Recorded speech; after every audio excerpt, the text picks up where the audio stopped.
to the one who bestows all of life's gifts? That's a basic theological question. وجوب شكر المنعم عقلا. So without knowing whether this mun'im is one or multiple or whatever, but just if you know that somebody gave you gifts, the gifts that exist in this world, can you, ala ibn Tufail, ala Hayy ibn Aqdan, just know that you have to be thankful. Of course, you'd puzzle how to do that. But anyway, so and such as being grateful to the one who bestows all of life's gifts, and such as the goodness of truthfulness, and such as the badness of denial of the gifts, that is kufran, that would be the opposite of what Hayy ibn Aqdan should come to do. Inflicting pain on the innocent, all examples of badness, right? That's intrinsic and doesn't take much to think, right? You don't need revelation for these things to know. And lying with no justification, right? Some of these are known via reason after some reflection, such as the goodness of truthfulness, from which harm ensues. That needs reflection, so it doesn't need revelation. So you're going to be truthful, and that would cause some harm, but you'd still do it. It's good to do that, even though it leads to some problems. And the badness of lying, from which benefits ensue.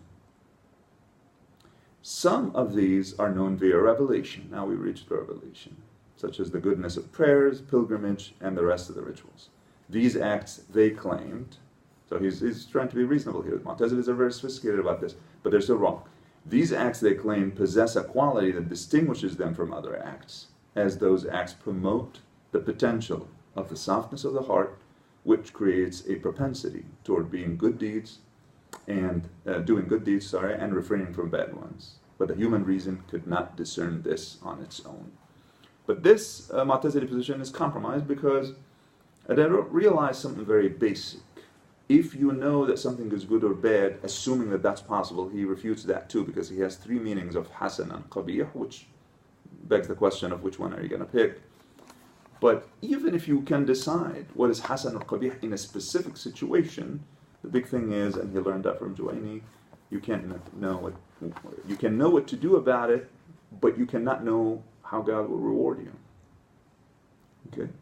So the big distinction on the husn al-qubh between Ash'aris and Mu'tazilis, that's explicitly stated in Subki and other texts later, but it actually comes close to being explicit in Juwayni. It doesn't matter that you can tell me, I can figure out what's good or bad. How can you guess reward or punishment? You need the Prophet for that. And there is no sense really to knowing the goodness or badness of things unless you know what to do with them and what to expect after doing that. But let's stay with him a little bit. So aql by itself is not productive of the laws. But does it produce anything? By itself still, before it's acting on revelation? Yes, surprisingly. It is the fourth of four sources that are not imaginary. The four real sources of the law. He'll tell us later about the three, but the fourth is, aql is productive in that it negates the existence of an obligation in the absence of revelation. So when you don't know what to do with this drink it or not drink it, there's only one of two possibilities, doing or not doing. Now, if it is a matter of permission, it's trivial.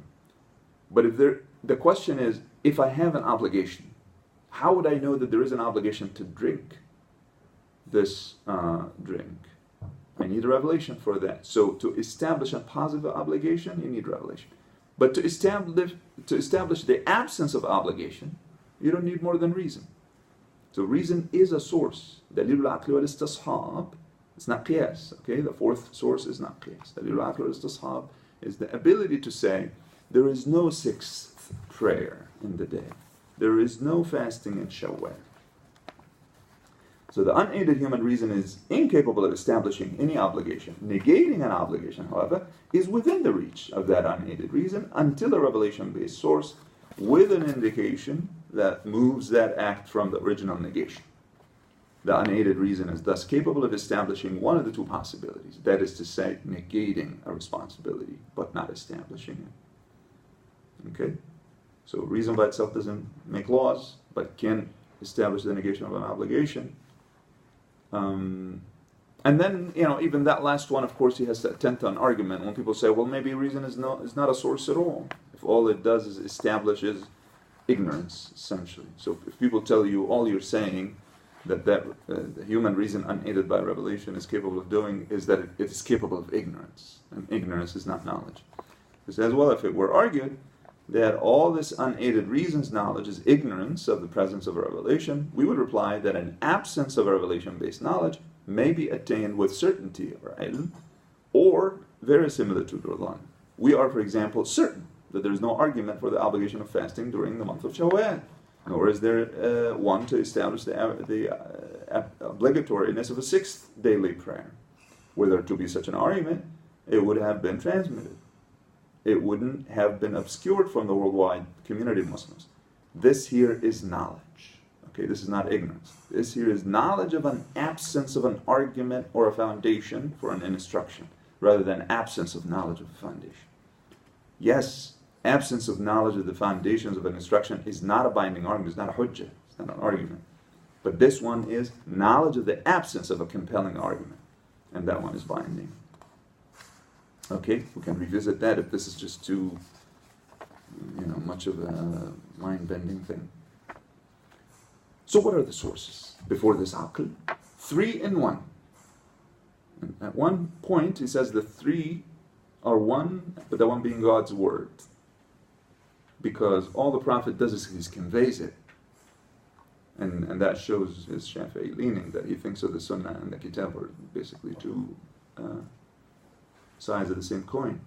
Ijma' is only an agreement on how to understand that God's word.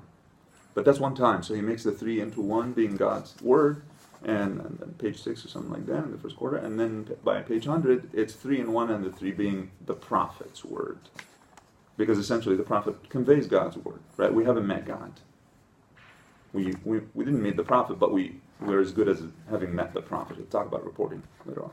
But we met the Prophet told us this is God's word and this is my word, which is the same as God's word, and consensus is an agreement on what the Prophet essentially taught. But either way, it's 3 in 1. So this ijma' is mysterious though. Let me shift to this ijma', because of course, in subsequent texts of usul al-fiqh, there are 2 ijma'as, and we have to decide which one is the meaningful one, the agreement of all Muslims or the agreement of the scholars. Zarkashi is very explicit. There is no value to the lay people's agreement. They could agree and they could be wrong. But when the scholars agree, that's meaningful. But actually, if you trace usul al-fiqh texts backward, you see that the difference between ittifaq al-ummah and ittifaq al-mujtahideen thins out, of course, in the early centuries, which makes sense. And Ghazali's text is also one weak point, anyway, that he essentially makes that ijma' to argue for its value. He makes it nothing but I say here, essentially a meek, almost simple empirical reality. When Muslims agree to do something, how can they be wrong?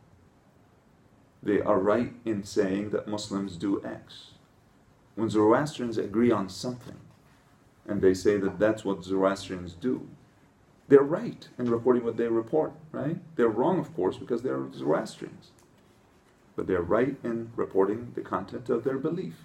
So of course all Muslims will say that there are only 5 prayers. That's a good example of a consensus. But it becomes really just much less. So this is something also that happens a lot in usul al-fiqh. The higher the standard for establishing something, then the less productive it becomes. It just becomes less interesting, what you can establish with no disagreement. But he has interlocutors, believe it or not. There are people who argued against ijma' nazam, said there's no such a thing. How could the agreement of people be indicative of anything? Right. Let me give a modern example. 60 million Americans voted for this current president. Did they have the same reason? Of course not. So their agreement is absolutely coincidental. Right? It doesn't tell us anything.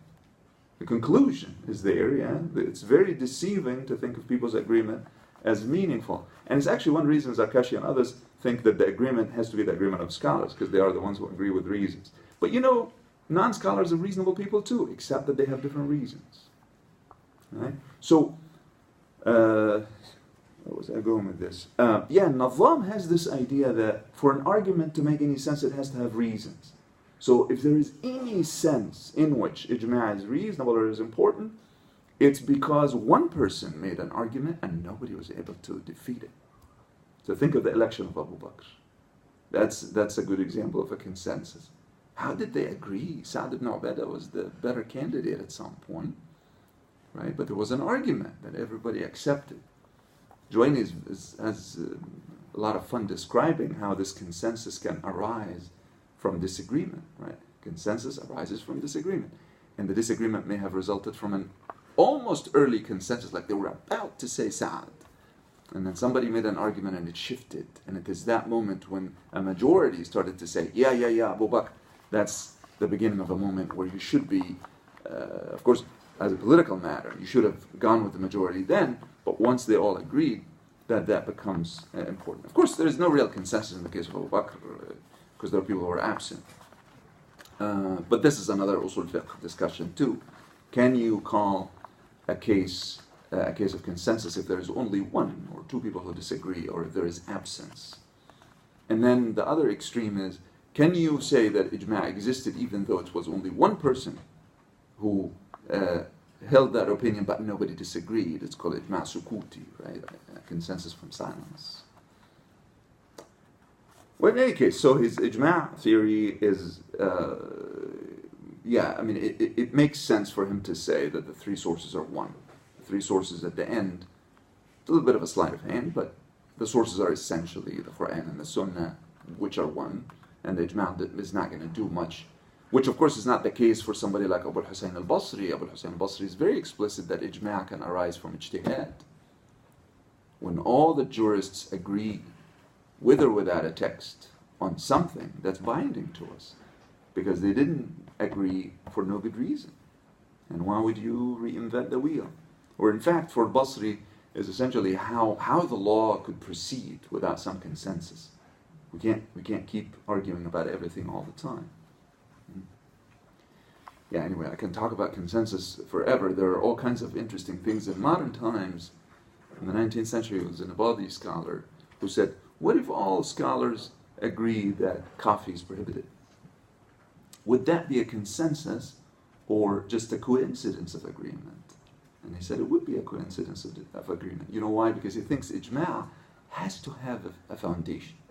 Right? This is just, they all don't like coffee or decide that maybe for political reasons it's bad to avoid it, which is different from saying we will interpret the Prophet's trips that are short or long, a certain length, to be indicative of when you can shorten the prayer or when you can combine. Right? So for some people, ijma' is still tied to the text. And for some people, it just is the agreement, which is valuable anyway, even if you can't tie it to a text. And for others, it's just the agreement of all Muslims. And how can you argue against that? If all Muslims think that that there are only 5-time prayers, you can't, as an outsider, just decide that they're all wrong. Now let's get to the Shafi'i side, because the law is not Sunni or Islamic or anything like that. It's more specific. The law is Shafi'i, and most of his usul al-fiqh,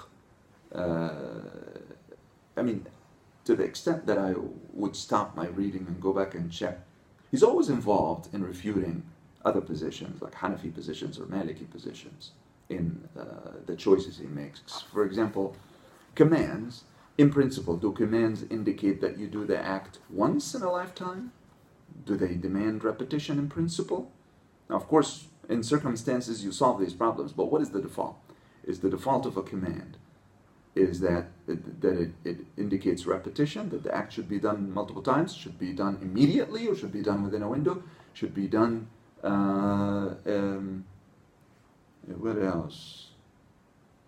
Yeah, multiple times, or immediately, or does it even establish an obligation to begin with? Because a command could establish something else, right? Less than, these are the three examples, and these discussions get to be thicker and bulkier and later usul al-fiqh texts. But he has the basic idea, and his choices are really very easy ways to just defend Shafi'i doctrines. At the end,